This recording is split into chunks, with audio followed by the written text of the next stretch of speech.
Welcome to Crime with My Coffee. This podcast contains graphic descriptions and adult content. Mature audiences only, please.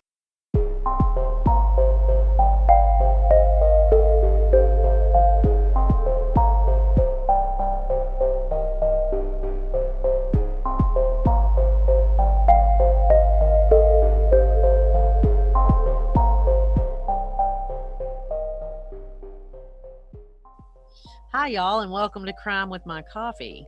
I'm your fabulous hostess with the mostest, June. And I'm Suzanne. We're going to tell you some stories you've heard. Some you haven't. And some you'll wish you hadn't. All with a Texas twang. Welcome back, everybody. Glad you could join us. Absolutely. And if you're here for the first time, go back and after you listen to this episode, but go back and you can choose something else and just start listening to all of them. Yeah, we have lots, over 160. Oh my God, that's crazy. I know. We'll be doing episode 200 sometime next year. What? Oh, wow. I haven't sat and counted the weeks, but you know, it's coming up. It's coming up. That's amazing. I know. I think Absolutely so too. amazing. So what's in your mug this week? Well, in my mug, I made a pot of coffee because I got a lot going on this weekend, you know, trying to get the last mow in, I guess if it doesn't rain or something. Anyway, so I've just been busy. So I made a pot of coffee, but I made it with a pot of some coffee that you had left for me to try.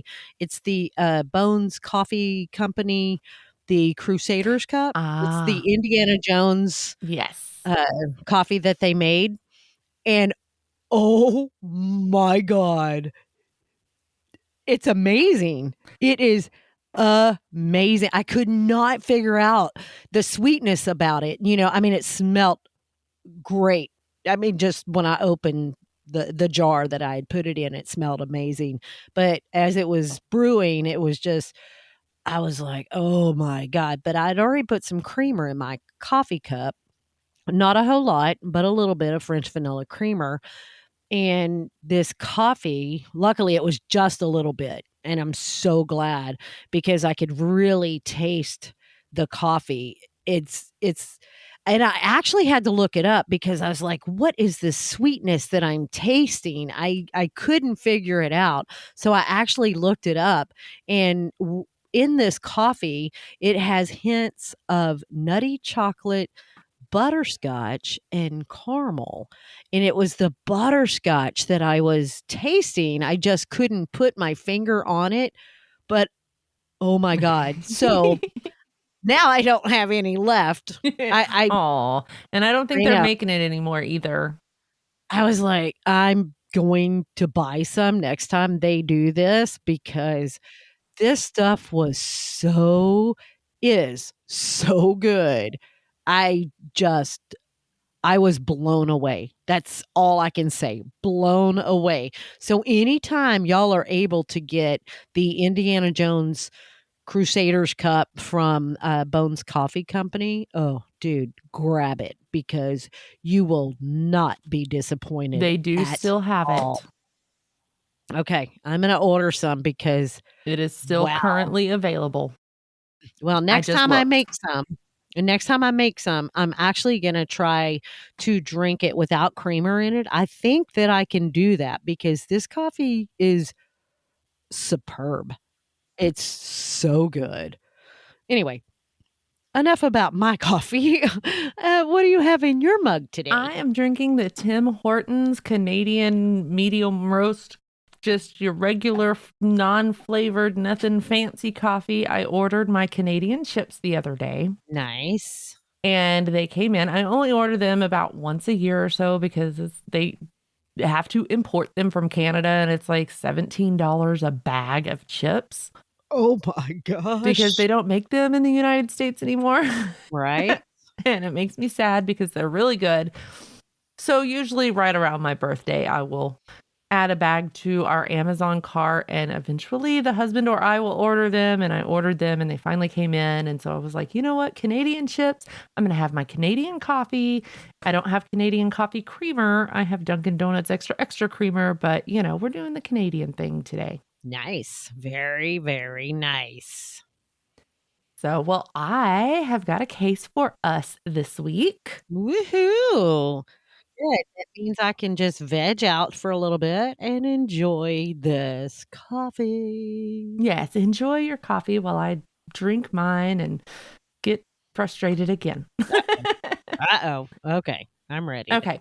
So we don't really have a geography lesson this week. Instead, I did kind of a weather history type lesson. Oh, nice. Something different. I like that. Something different. So on November 15th and 16th of 2001, the city of Austin, Texas saw some heckin' crazy weather. Mm-hmm. They ended up getting about 14 total inches of rainfall. Wow. On those 2 days. Like, that's more than they usually get in the entire fall season. Yeah. That's And they got it in 2 days. Wow. It started at the storms and rain and all that started at about 3:30 p.m. on the 15th, and it spawned a few tornadoes. I want to say I read or heard somewhere it was like 14 tornadoes in the general Austin area that day. Wow. Caused some flood damaging, obviously. And it ended up flooding 968 homes, and damages to public property was a little over $11 million. I can see it with all that water. I can see it. As many as 10 people were reportedly killed by this particular 2-day storm. Okay. But we're going to talk today about Diane Holik. I'm not sure which. She was born on September 10th of 1958 in Bayshore, New York. She worked hard in school, she got good grades, and eventually she would land a job with IBM. There, she worked hard and she worked her way up the corporate ladder until eventually she reached the rung of the ladder that was labeled executive. Oh, sweet. I know, she's kicking ass.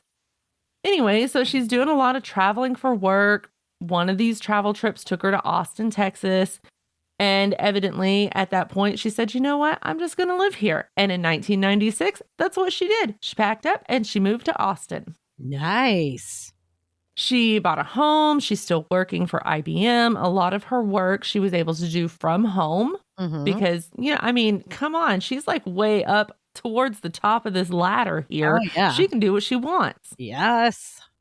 So a lot of her work was done remotely, but she was in contact with other people in this company across the country on a daily basis. Okay. In 2000, she joined a dating website. She was ready to settle down completely, like not just her home life, but just completely settle down. Nice. On this dating website, she met a guy named Dennis. And after about 2 months or so of dating, Dennis popped the question. Wow, that was very quick. Now, how old is she about this time? Well, she was born in 58 and this is in 2000. So, okay. 42? Yeah. 41, So, 42, 43? Why waste time? I get it. Yeah, early 40s. So, anyway, so her and Dennis, they're now engaged. The only problem is Dennis lives in Houston, Texas. Okay. So at that point, Diane said, you know what? Here's what we're going to do. I'm going to put my house on the market. I'm going to sell my house and I'm going to move to Houston to be with you. Aw, that's sweet of her. And Dennis was like, all right, cool. So she calls up her neighbor and her friend. We're going to call her Charlotte. Okay. Well, Charlotte not only was a friend and a neighbor, but she also happened to be a realtor. Ah, nice. So she asked Charlotte to list her home for sale. It was listed for about $435,000. Jeez. Wow. Yeah. In 2000. So, 23 years ago. Wow. I don't even want to imagine what the housing market would say it's worth now. Right. This girl was banking. That ain't no joke. But unfortunately for Diane, the housing market was a little slow at this time. Aw. So her home had been on the market for about a month or so by the time the storms blew in mid-November. Well, a little after lunchtime on the 15th, Diane called one of her coworkers and said, "Hey, I'm sorry. I'm calling in for this, conference call or whatever a little late, but I just had this guy here. I was kind of showing him my house. He really liked it. He's going to come back this weekend with his wife, and we're going to call Charlotte over here, and, he's going to look at the house then." And her coworker said, "Excuse me, Missy Miss, you do not do crazy, insane things like that. You do not let complete strangers in your home, especially when it's a man and you're a woman living alone and it's just the two of you there. What is wrong with you? Don't do these things." Right.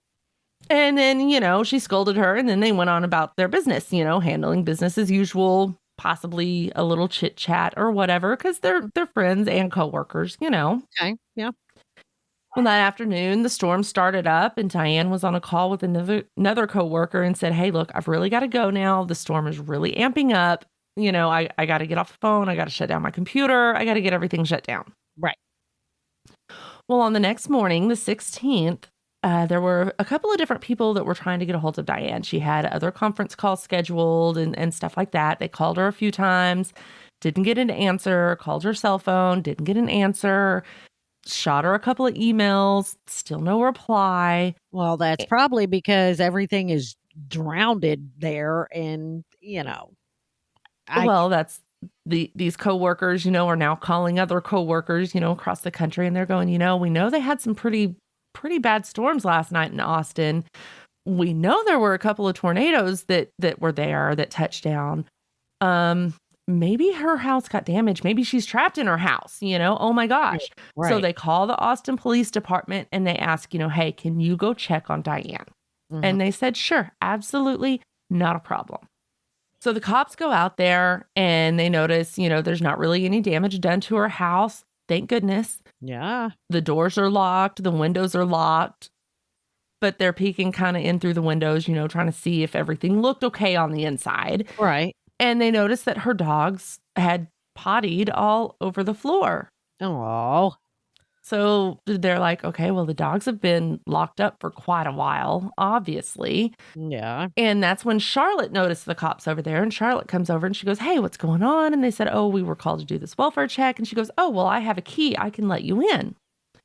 And they said, okay. So she unlocks the door for them and the cops go in and they walk in and nothing really looks out of place. Well, except for one thing. They noticed a towel kind of draped over the back of a love seat or a couch or something, just not too far from the entryway of this house. And they were like, well, that's kind of odd because everything else is like pristine. Like this house is immaculate. Like, it's set up for showings. It's spotless, Right. Nothing looks weird, except for this towel and, the dog poop and the dog pee. Right.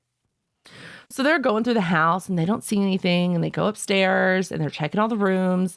And it was in a guest bedroom upstairs that they actually found Diane's body. Body? Oh, I don't like that at all. Yeah. At first they thought maybe she had killed herself because, she's just laying there fully clothed in the floor dead. And they're like, so it, and everything in the house looks like it's supposed to. Right. But then they got to looking and they realized it looked like she had marks on her wrists where she had been zip tied. Oh, no. And she had a ligature mark around her neck. Oh, definitely not self-inflicted. Definitely not self-inflicted because they found no zip ties. They found no ligatures around. They found nothing. Very So they're looking around and they're talking to some neighbors and some friends, and they had just a couple of clues, not really a whole lot to go on though. But they did realize that her $17,000 engagement ring was missing. Oh. Along with the jewelry box from her master bedroom that contained other jewelry. Not cheap, I'm sure. No. They also were informed that her spare door key that she kept downstairs was also missing. which would explain how the house was locked up Yes. with no bad guy in it. Yes. One neighbor told the cops that when he was coming home the day before, about 5 or 5:15 or so, he noticed this brown or gold-colored van at her house. But he didn't think too much of it because he was like, oh, it's probably a potential buyer looking at the house or getting one of those flyers out of the front yard or, whatever. Right. Didn't think nothing of it. But just in case, I did notice this van, you guys. Well, the cops had 2 potential suspects on their radar. Dennis, obviously, because the boyfriend, husband, fiance is, or, girlfriend, wife, fiance is always the first one they tend to look at in a murder situation. Yes, you start from the inner circle and work your way out. But there was also a coworker whom we're going to call Roger that they had on their radar. See, Roger, while they're, not long after they had discovered her body, Roger showed up at the house and he was like, oh, well, I work with her. We're really good friends. We're super close. And I hadn't been able to get a hold of her today. And so I came by to check on her and you guys are here. But you know what? While you're here, and since you told me she's dead, I'm here to help in any way I can. Just placing myself right here. Gotcha. Absolutely. So they're like, that's a little suspicious. So Roger, he would often watch her dogs. He would come by and help her with stuff. He had a key to her house. Oh, okay. Diane had not the extra key that was usually downstairs. Correct. He had his own key. Okay. All right. Well, they must have been good friends then. Diane had even confided in some of her other friends that she thought Roger was kind of infatuated with her, but she didn't have the same feelings for him. So the cops are thinking, he's inserting himself here into our investigation quite early on. Maybe he's been rejected one too many times by Diane. We need to talk to this guy. So they take him down to the station and they're talking to him. And he said, no, I was at work. He was able to have his alibi confirmed. He didn't have anything to do with the murder of Diane. So they let him go. That's good.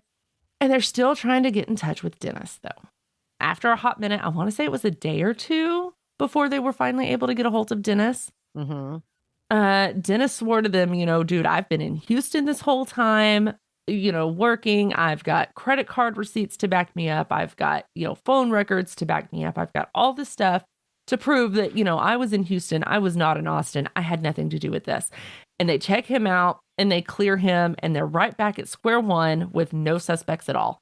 And they're starting to get a little worried, thinking maybe this is just some sort of random stranger murder. And the odds of us solving that are so slim. We don't like this. Right. Oh, also, side note, during the autopsy of Diane, they found that it didn't seem like she had been sexually assaulted. Well, that's good. Just restrained and strangled. Okay. So the cops are doing their investigation, and it came to their attention that several other homeowners in the area that Diane had lived in, they had their homes listed for sale, and they had been approached by a man that they didn't know, knocking on their door, giving them the same story that Diane had given her coworker over the phone that day. He had just sold a ranch. He was looking to buy a house in the area. He was looking to do it quick. He was looking to pay cash. He wanted to look at the house. He and his wife would come back later that weekend with a realtor and look at the house. They described this guy as being in his 30s or 40s, well-dressed, about 5'11", 6 foot tall. Said he looked like he came from money. And a lot of these homeowners, one thing that these homeowners all had in common, they were all women that were home alone when he knocked on their door. Oh, well, isn't that convenient for him? Yeah. One lady said that she let him in and let him walk around her house on his own, which she later regretted.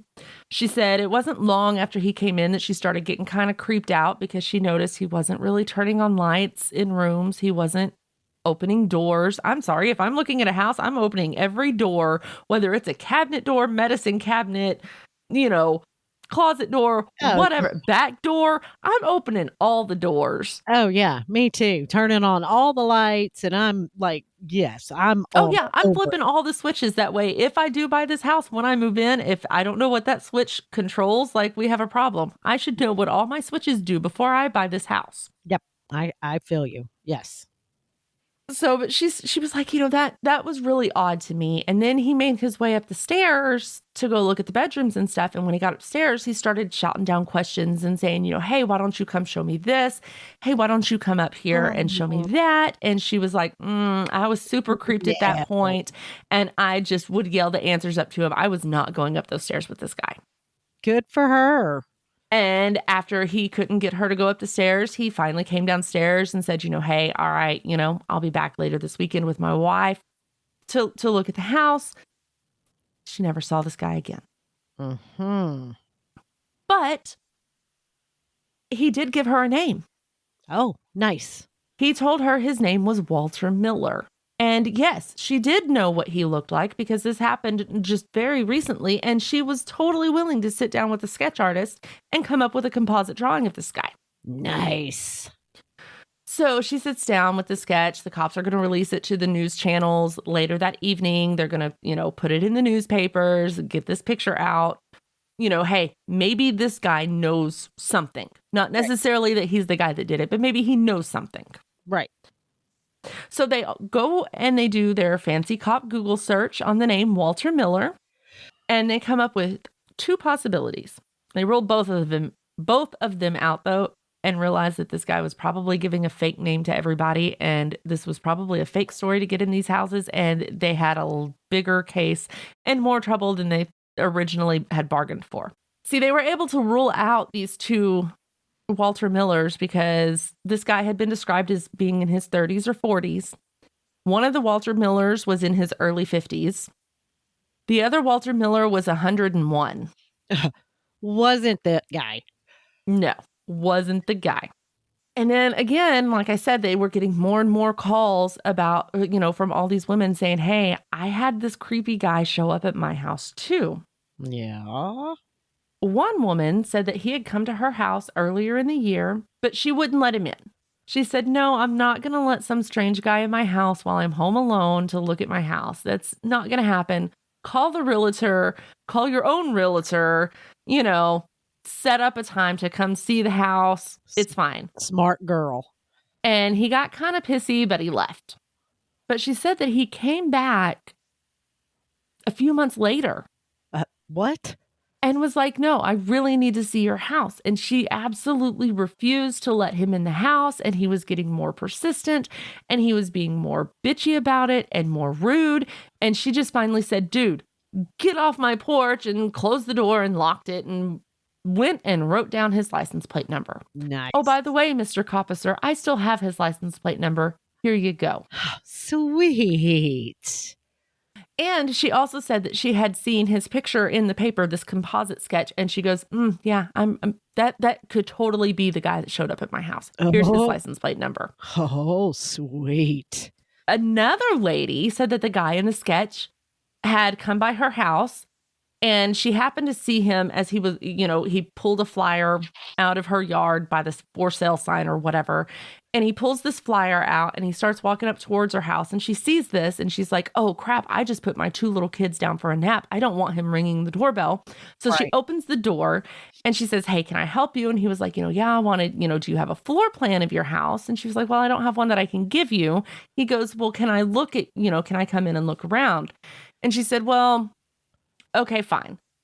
She's trying to be polite. So she puts her dog up in one of the rooms downstairs, locks her dog up, and says, but you can't go in these rooms because my kids are sleeping, and I don't want you to wake the kids. And he goes, okay, that's fine.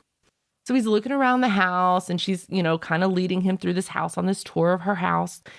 And she said they got into one of the bedrooms upstairs, and she turned around and she's looking at him, talking to him, and all of a sudden his demeanor just changed. And he went from this friendly looking guy to he just looked totally evil and demented and horrible. And she got super creeped out and super scared, and she was terrified. And it was at that time that her baby started crying. So she takes that opportunity to run out of the room, grab her baby, let her dog out of the room that he was locked in. Yeah. And then this guy comes downstairs and he's like, is your dog friendly? Does your dog calm down if, somebody pets it? What about the security system that you have on your house, your alarm systems? You have that set during the day? What time is your husband coming home so us men folk can talk, and work out the details and stuff. And the lady's like, dude, I'm not answering those questions. Like, are you kidding me? Right. So he said, okay, well, my wife and I will be back this weekend. And he left.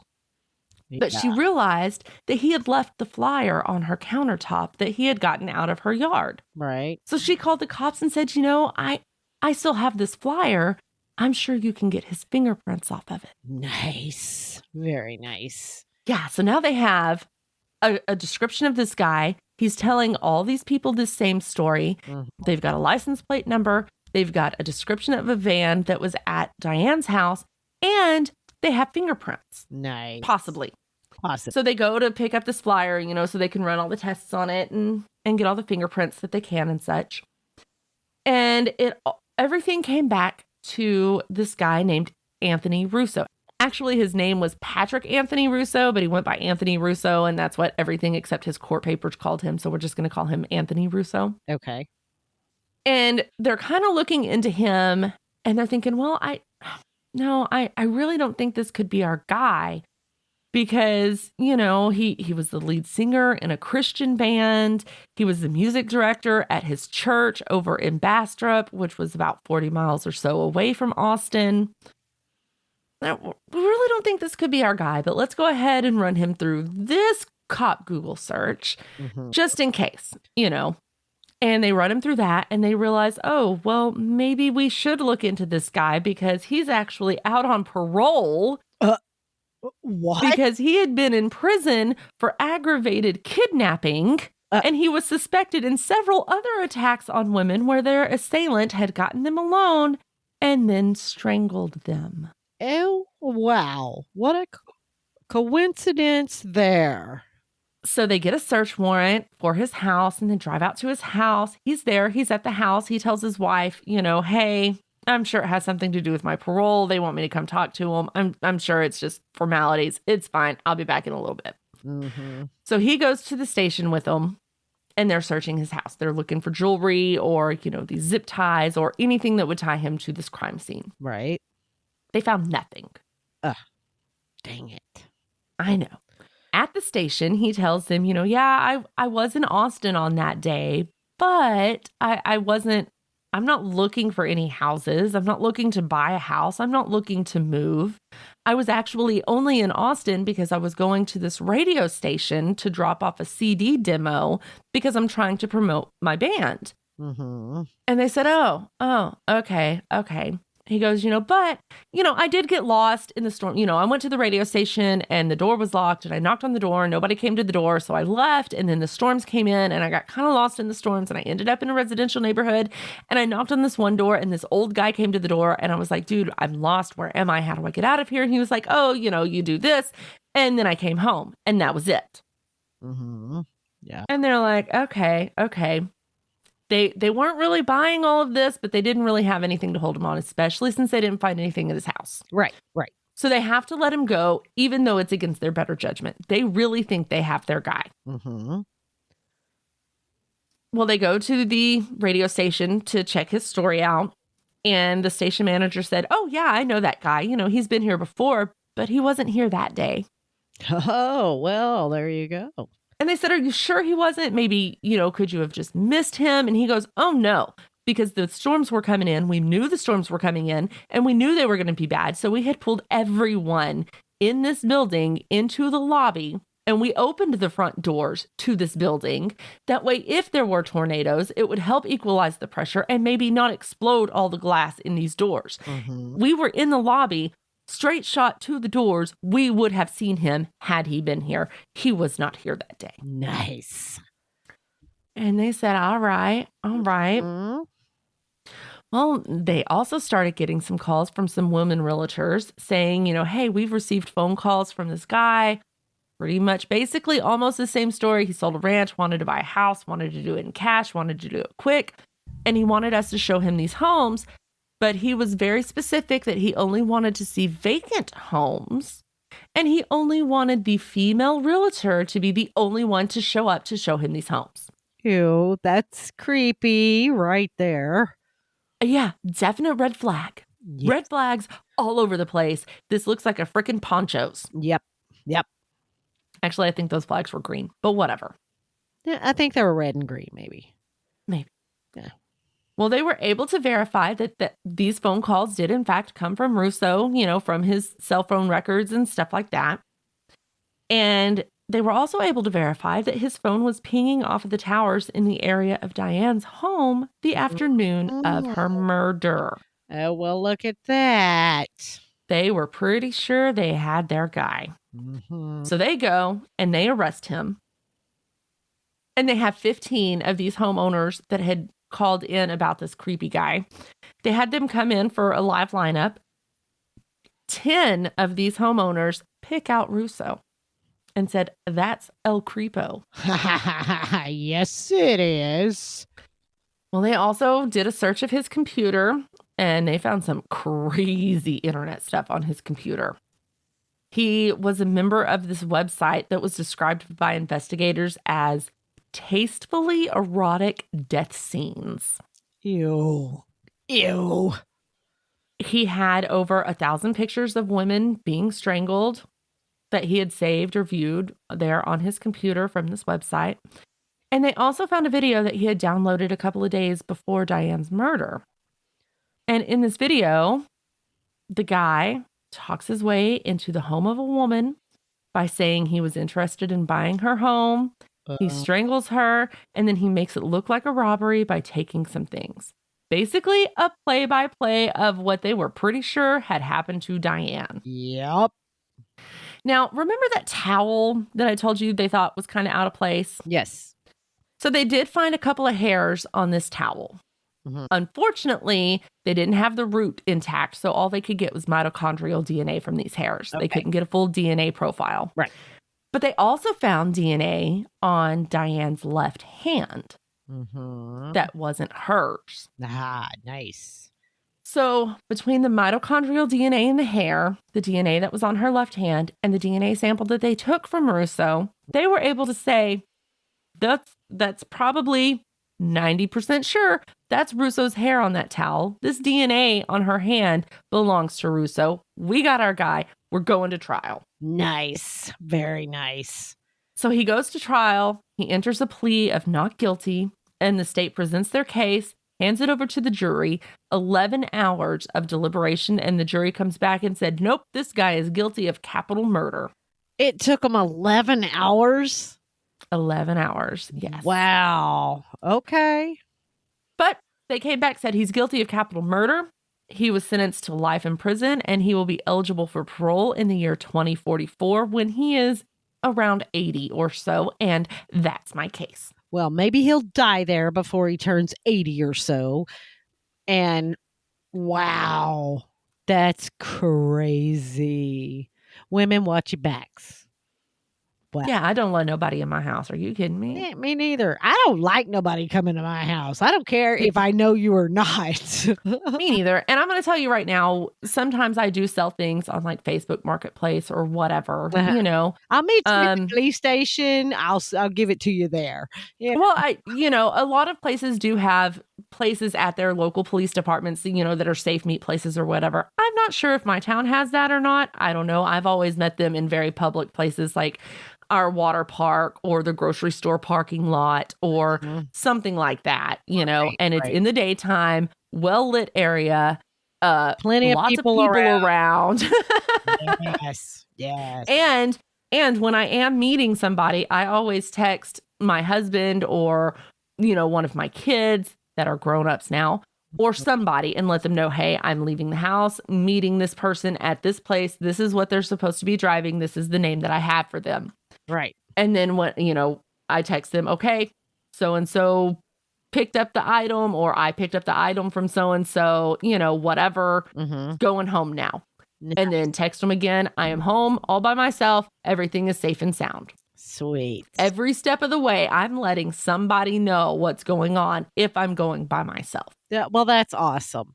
That's awesome. I don't know. So- Maybe I still pick up hitchhikers. No, I'm just kidding. You probably would. I mean, it's possible. I don't know. But when they ask you, you know, but what if I'm an axe murderer? That's when you just look at them and go, but what are the odds that there would be two of us in the same car? Really? What are the odds both of us are serial killers? Exactly. I don't think they'd be in your car very long. No. This is my stop. Well, we just I mean, we're still on the highway. I hadn't even made it to the next exit. I know, but this is where I was going, right here. That's it. Okay. See you later. Wow. So, but yeah, that's my case. That's what I got for you this week. Watch your backs. Yeah, that's crazy. And to think I that this know. happened- Oh, go ahead. I was going to say, and to think that this happened, you know, that long ago, you know, 20 years. with the, you know, story. Not even 20 years. It was 2001, right? Right. And it's 23 now. So yeah, 20 years. I don't math. It's fine. It's fine. It's fine. You know, I mean, just to think that, I don't know, it's crazy to me that people are just the way that they are. Some people's kids, I can't.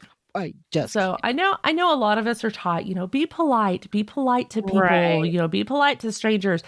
I say You can be screw that. rude. Mm-mm. You look out for you. Yeah. Yeah. And if that means being rude, be rude. It's fine. You'll still be alive. I was rude to a guy at Walmart. I mean, I was pretty sure he was following me around the store. I kind of caught on to it and I was like, I think this guy's following me. And then I started being completely random on where I was going and zigzagging from one corner to the other corner, back to this corner. Like I would go from looking at the grapes to looking at shoes to looking at, you know, sewing kits to looking at, you know, dog treats or whatever. And this guy was everywhere and he never had anything with him. And I finally turned around and I was like, excuse me, can I help you? And he was like, no. Never saw him again after that. Nice. Cause a scene. They don't want you to cause a scene. Cause a scene. Be rude. No. I mean, don't be rude for no reason. Right. But I mean, usually, but don't be polite. You don't have to be polite.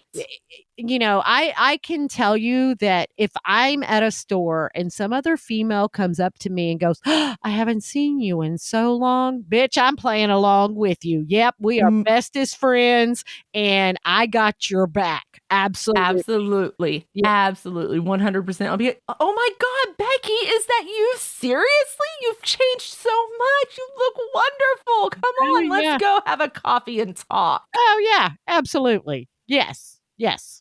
So, wow. Well, that was a crazy, crazy story. I'm glad that he was caught. And I mean, wow. I wonder how many times, because he was already in prison for just doing creepy stuff like that anyway. So I wonder how many times, you know, he was going outside of where he lived. You know what I mean? How many times did he do that? Really? Yeah. Wow. So crazy. So crazy. Ooh. Absolutely. Wow. Well, thank you for sharing very much. I appreciate that. And like I said, most women, if you are another woman and you go up to them and you need somebody with you, most women they got you back. Yeah. And I tell you right now, my husband is one of those that if you walk up to him, he's going to play along too. So will my son. Yep.